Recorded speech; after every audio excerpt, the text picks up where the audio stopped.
The angle drill is the first drill the receivers will do when they come out on the field. We use this drill as a warm-up drill as well as working on technique.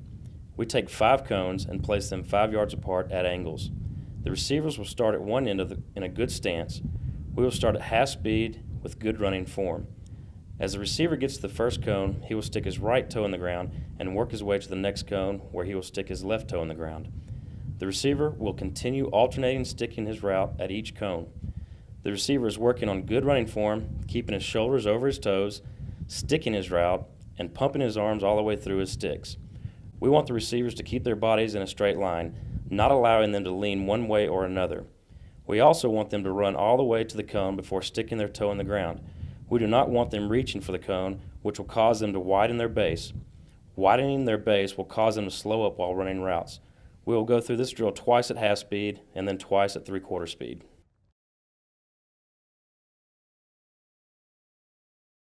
The next drill we do is the circle drill. This drill is also used as a warm-up drill as well as body positioning and control while running routes. We place 5 cones 5 yards apart in a straight line. The receiver will start in a good stance at the first cone. He will run half speed to the second cone with good form and technique. When he gets to the second cone, he will buzz his feet all the way around the cone. He will stay as close to the cone as possible while keeping his body and eyes facing forward. At no time during this drill will the receiver turn his shoulders in another direction.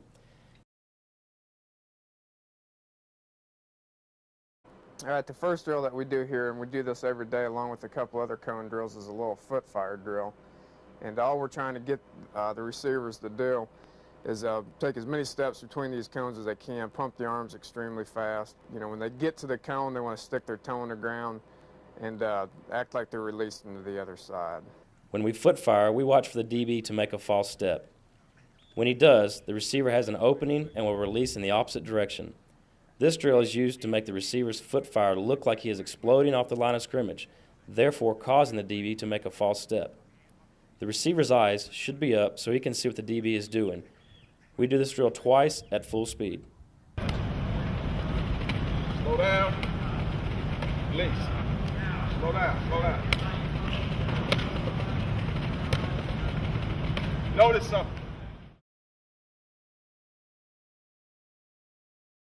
Just half 3/4 speed. Go hit. Stack.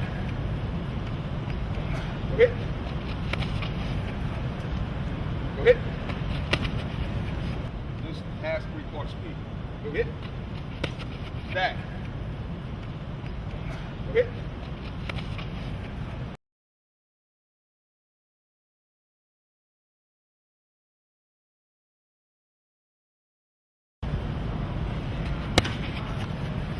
Go hit. Go hit. Go hit.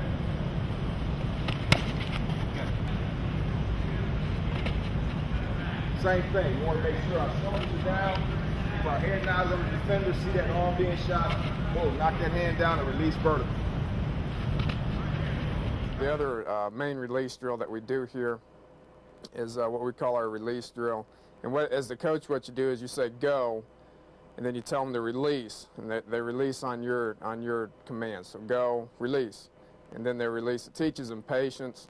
For guys not being too patient off the ball, then we want to try and get them to slow it down. We'll do this. We'll say go, release, and you know, main things we're teaching right here is keep separation from the defender, work on our hands. We want to hit the defender. When the defender's arms come up to try and jam you, we want to try and hit them between the wrist and the elbow. And we should be going full speed, ready to continue with practice. There's a good example of a foot fire. You can see he fires his feet, the coach shifts his weight, and then we release upfield. Mike Finoga, our tight ends coach, is playing DB here. He does a great job with our tight ends. The receiver foot fires, gets Finoga to shift inside, and then catches the ball over his outside shoulder.